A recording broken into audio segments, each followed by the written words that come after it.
Hi friends, கதை கேட்கலாம் by Sudha Suresh சேனலுக்கு உங்களை அன்புடன் வரவேற்கிறேன். பேசிக்கொண்டிருப்பது நான் எழுத்தாளர் சுதா சுரேஷ். இன்றைக்கி நம்ம சேனலில் நாம் பார்க்க போகிறது இவனும் ராமனே கதையின் அடுத்த 2 அத்தியாயங்கள். வாங்க நாம் இப்போ கதைக்குள்ளே போகலாம். அத்தியாயம் 39. சிறிது நேரம் இளைப்பாறினர் இருவரும். இப்போ கிளம்பலாமா நேத்ரா? ரெஸ்ட்டு போதும்னு நினைக்கிறேன். நீ என்ன சொல்கிற? ஆமாம் ராம், கிளம்பலாம். போதும் ரெஸ்ட் எடுத்தது. இது 6வது மூலிகை. இதுவும் எடுத்துட்டோன்னா ஒன்று தான் பாக்கி இருக்கும். இதை சீக்கிரம் முடித்தாதான் அதை சீக்கிரம் எடுக்க முடியும். காலத்தில் முடிச்சுட்டு வீட்டுக்கு போகலாம். போய் சீதாவையும் சீக்கிரமாக காப்பாற்றலாம். கரெக்டு தான். என்ன சலிப்பாக பேசுகிற மாதிரி இருக்குது? டயர்ட் ஆகிட்டியா என்ன? இல்லைன்னா ஒரு வேளை வீட்டு ஞாபகம் வந்துடுச்சா? சாகசம் செஞ்ச வரைக்கும் போதுன்னு தோணிருச்சோ? அப்படியெல்லாம் இல்லைடா. என்ன இருக்குது? கண்டினியூஸாக போயிட்டுருக்கோம்ல, அதுதான் கொஞ்சம் டயர்டாக தான் இருக்குது எனக்கு. ஆனால் அதுக்காக இன்ட்ரெஸ்ட் எல்லாம் ஒன்றும் எனக்கு குறையலை. எப்படா வீட்டுக்கு போவோம்னு தோணலை. சரியா? அதானே. நீயாவது போதும்னு சொல்கிறதாவது. எனக்கு தெரியும் நீ அப்படியெல்லாம் அவ்வளவு ஈஸியாக துவண்டு போகிற ஆளே இல்லைன்னு. சரி வா, அந்த வீட்டுக்குள்ளே போகலாம். இருவரும் நடந்து அந்த பங்களாவை நெருங்கினார்கள். மூடியிருந்த கேட்டை திறந்தான் ராம். எப்போது மூடப்பட்ட கேட்டோ அது. எண்ணெயே இல்லாமல் க்ரீச் என்று சத்தம் கேட்டது. கொஞ்சம் சிரமப்பட வேண்டியிருந்தது அதை முழுவதுமாக திறப்பதற்கு. ஒரு வழியாக திறந்ததும் உள்ளே தன் காலடியை எடுத்து வைத்தான் ராம். அவன் உள்ளே காலை வைத்தவுடன் அந்த இடத்தில் நெருப்பு பற்றி கொண்டது. உடனே திடுக்கிட்டு பின்வாங்கினான் ராம். இருவருக்கும் அதிர்ச்சியாக இருந்தது. இவ்வளவு நேரம் இல்லாத நெருப்பு உள்ளே கால் வைத்தவுடன் ஏன் திடீரென எரிய வேண்டும்? ஒன்றும் புரியாமல் குழப்பத்துடன் ஒருவருக்கொருவர் முகத்தை பார்த்து கொண்டனர். என்னடி இது? நெருப்பு இவ்வளோ நேரம் இல்லை, நான் உள்ள கால் வச்ச உடனே தானா நெருப்பு எரியுது. ரொம்ப ஆச்சரியமாக இருக்கே. ஆமாம், அதுதான் டாஸ்காக இருக்கோ என்னவோ. வேறு வழி இல்லை. இப்போ இந்த நெருப்பை கடந்து தான் நாம் உள்ளே போயாகணும். அதுக்கு என்ன செய்யலான்னு யோசி.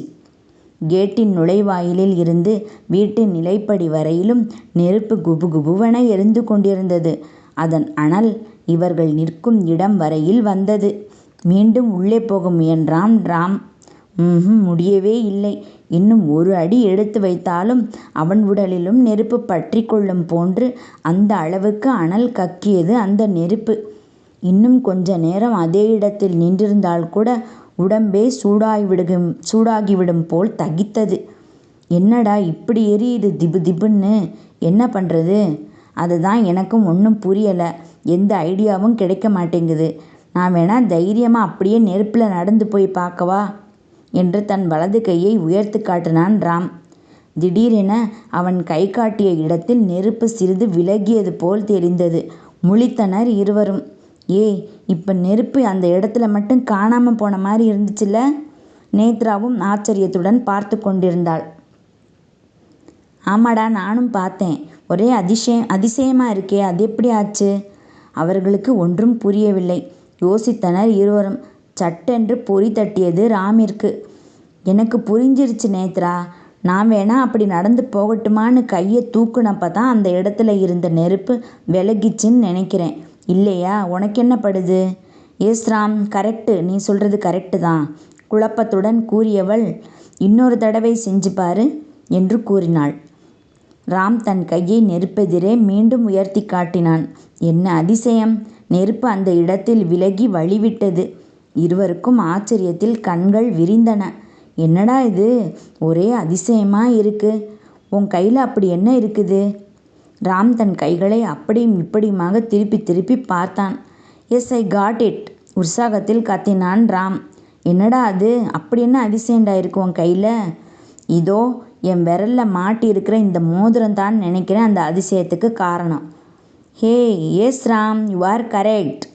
இந்த மோதிரம் அந்த வாமனக்குள்ளர் அன்பளிப்பாக கொடுத்தது. அதில் தான் இந்த பவர் இருக்குது. கிரேட். சரி, அங்கே நெருப்பில் காமி. அதை வழி கிடைச்சிருச்சுன்னா உள்ளே நுழைய வேண்டியது தானே? ராம் தன்னுடைய மோதிரம் போட்டிருந்த கையை நெருப்பில் தெரியுமாறு உயர்த்தி காட்டினான். உடனே அந்த இடத்தில் நெருப்பு விலகி ஒரு ஆள் நடந்து போகும் அளவுக்கு வழி உண்டானது. உடனே அந்த வழியே ராம் நடக்க ஆரம்பித்தான். நீயும் அப்படியே என் பின்னாடியே வந்துரு.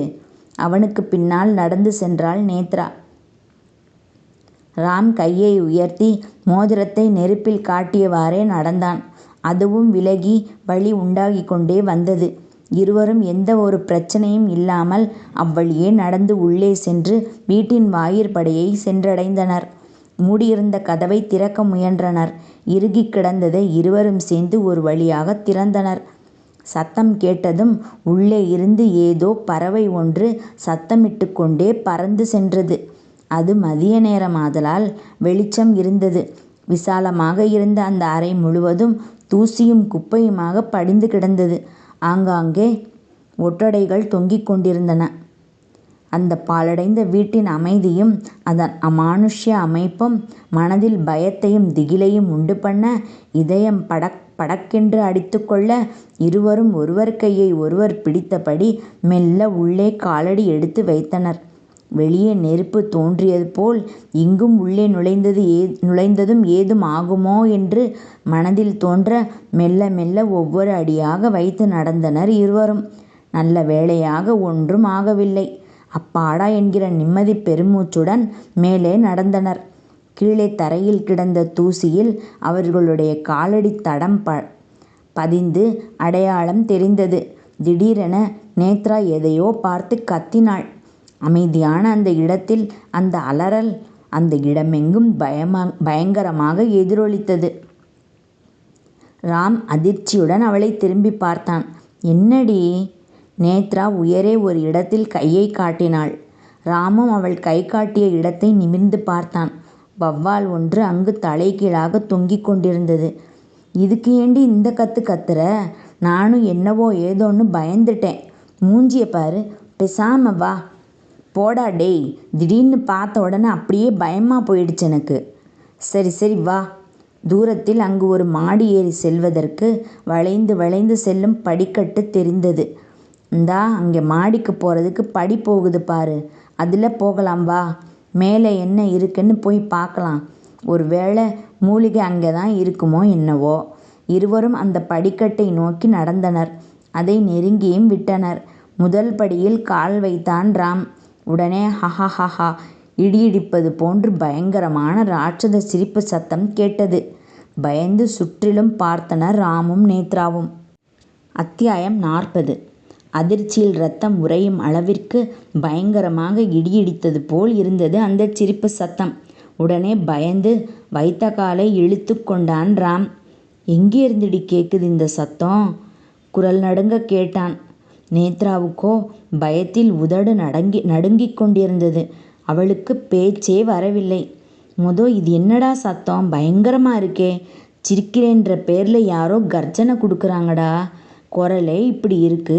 ஆள் பார்த்தா எப்படி இருப்பாங்கன்னு தெரியலையே. நல்லா வந்து மாட்டிக்கிட்டோம் போ. நீ வேற ஏண்டி இப்படி? நான் இருக்கிறத தானடா சொல்கிறேன். சரி, பேசுகிறத விட்டுட்டு அந்த குரல் எங்கிட்டிருந்து வருதுன்னு பாரு. மேலேருந்து தான் அந்த சத்தம் வந்துச்சுன்னு நினைக்கிறேன். அப்போ மேலே ஏறினாதான் தெரியும் யார் இருக்கான்னு. அது மனுஷனா இல்லை பேயா அரக்கனான்னு. ராம் அவளை முறைத்தான்.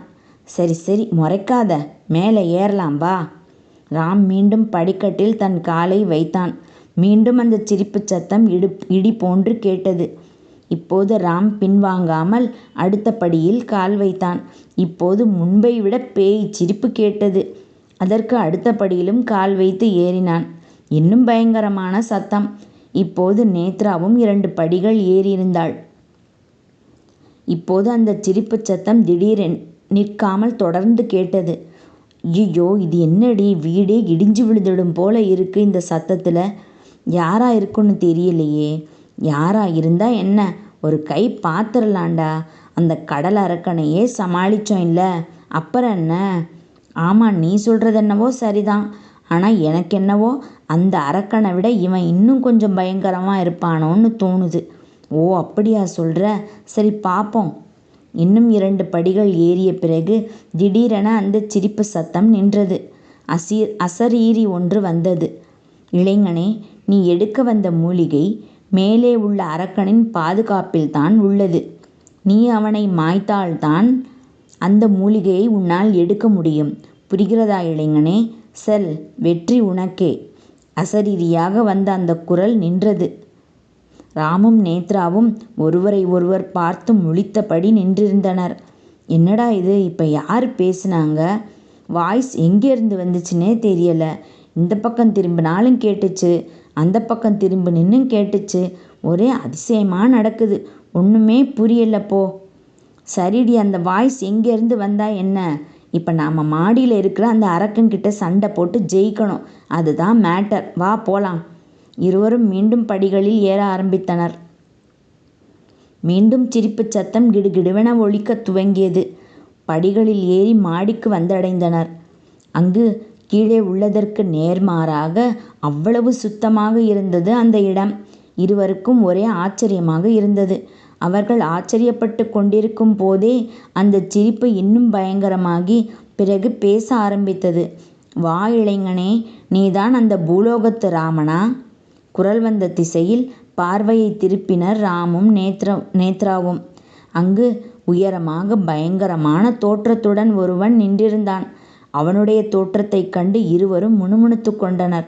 என்னடி இவன் இப்படி கடோத்கஜன் மாதிரி இருக்கான்? இவன்கிட்ட தான் நாம் இப்போ சண்டை போட போகிறோமா? டேய், நாம் இல்லை, நீ தான் சண்டை போட போகிற. என்னையும் ஏண்டா இதில் சேர்த்துக்கிற? இதிலெல்லாம் நல்லா உஷாராக இருடி நீ. சரி சரி, சும்மா பேசிகிட்டு இருக்காம போய் அவனோட சண்டை போடுற வழியை பாரு போ. அதற்குள் அந்த அரக்கன் மீண்டும் பேசினான். என்ன இளைஞனே, என்னுடன் போரிட தயாரா? ஆனால் ராமுக்கோ அவனை பார்த்தாலே உதறல் எடுத்தது. இவன் கூட சண்டை போட்டு நாம் ஜெயிக்கணுமா? கடவுளே, என்னை காப்பாத்துப்பா, மனதிற்குள் வேண்டிக் கொண்டான்.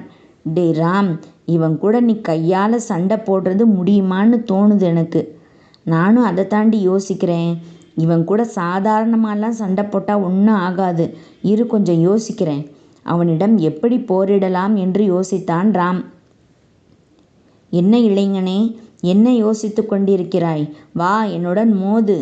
திடீரென ராம் ஒரு முடிவு எடுத்தவனாக கொஞ்சம் பின்னால் சென்று அவனை நோக்கி வேகமாக ஓடிச் சென்று கொஞ்சம் அருகில் சென்றவுடன் மேல் எழும்பி அவன் தலை மீது பொத்தென மோதினான். இதை சற்றும் எதிர்பார்க்காத அந்த அரக்கன் சிறிது நிலை குலைந்தான். நேத்ரா சந்தோஷத்தில் கைதட்டினாள். அரக்கன் அதிலிருந்து தெளிவதற்குள் மீண்டும் ஓடிச் சென்று அதே போல் மோதினான் ராம். அவனும் கொஞ்சம் தடிமாறி கீழே விழப்போனவன் விழாமல் சமாளித்து கொண்டான். ஆனால் ராம் அதேபோல் மீண்டும் மீண்டும் மோதவே 5வது மோதலில் கீழே விழுந்தான் பைல்வான். விழுந்தவன் அப்படியே ஆடாமல் அசையாமல் கிடந்ததைக் கண்டதும் ராமும் நேத்ராவும் அவன் இறந்து விட்டான் என்று நினைத்து மகிழ்ந்தனர்.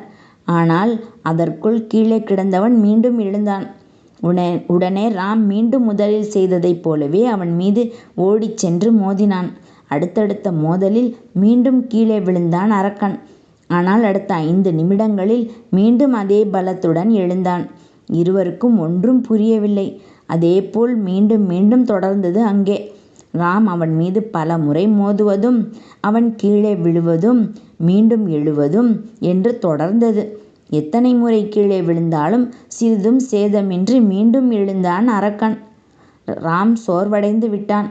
அவனை எப்படி மாய்ப்பது என்று புரியாமல் விழித்தான்.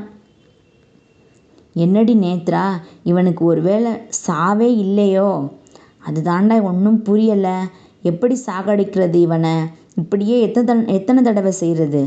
ராம் சோர்ந்து போய் வருத்தத்துடன் இருந்த நேரத்தில் மீண்டும் அந்த அசரீரி ஒலித்தது. இளைஞனே, அவனை நீ இப்படியெல்லாம் சாகடிக்க முடியாது. நீ எத்தனை முறை இப்படி செய்தாலும் அவன் மீண்டும் எழுந்து வந்து விடுவான். ஏனென்றால் அந்த குரல் நின்றது. ஐயோ, சரியா சொல்லாம அந்த குரல் நின்றுடுச்சே. ராம் பேசி முடிக்கும் முன் மீண்டும் அந்த அசரீரி கேட்டது. ஏனென்றால் அவனுடைய உயிர் அவனுடைய பின்கழுத்துக்கு நடுவில் தான் உள்ளது. அந்த இடத்தை நீ தாக்காத வரையில் அவனுடைய உயிர் அவனை விட்டு செல்லாது. நீ அதற்கு நான் கூறுவதைப் போல் செய். அதாவது, இங்கிருந்து பின்னால் உள்ள அறையில் ஒரு நீண்ட ஆயுதம் உள்ளது. அந்த ஆயுதத்தை கொண்டு வந்து அவனுடைய பின்னங்கழுத்தில் சொருகினால் உடனே அவன் உயிர் பிரிந்துவிடும். நீயும் உனக்கு தேவையான மூலிகையை எடுத்துச் செல்லலாம். ஆனால் அதை நீ தந்திரமாகத்தான் செய்ய வேண்டும். அவனுக்கு பேசுவது என்றால் மிகவும் பிடிக்கும். அவனிடம் பேச்சு கொடுத்தாலே போதும், தன்னை சுற்றி என்ன நடக்கிறது என்பதையே முற்றிலும் மறந்து விடுவான். அதனால் உன்னுடன் வந்த பெண் அவனிடம் பேச்சு கொடுத்து அவனுடைய கவனத்தை திருப்பிவிட்டால் போதும். நீ உடனே உள்ளே சென்று நான் கூறியபடி அந்த ஆயுதத்தை எடுத்து வரலாம். சென்று வா, கடவுள் உனக்கு துணை இருப்பார். இத்துடன் அந்த அசரீரி நின்றுவிட்டது. அந்த அசரீரி கூறியது போல் ராம் சரியாக செய்து முடிப்பானா? மூலிகையை அங்கிருந்து எடுத்துச் செல்வானா? பார்ப்போம். என்ன ஃப்ரெண்ட்ஸ், இந்த பகுதி உங்களுக்கு பிடிச்சிருந்ததா? பிடிச்சிருந்தால் லைக் பண்ணுங்கள், கமெண்ட் பண்ணுங்கள், ஷேர் பண்ணுங்கள். நான் அடுத்த அத்தியாயங்களோட சீக்கிரமாக உங்களை சந்திக்க வர்றேன். அதுவரை நன்றி கூறி விடைபெறுவது நான் சுதா சுரேஷ். பாய் மக்களே.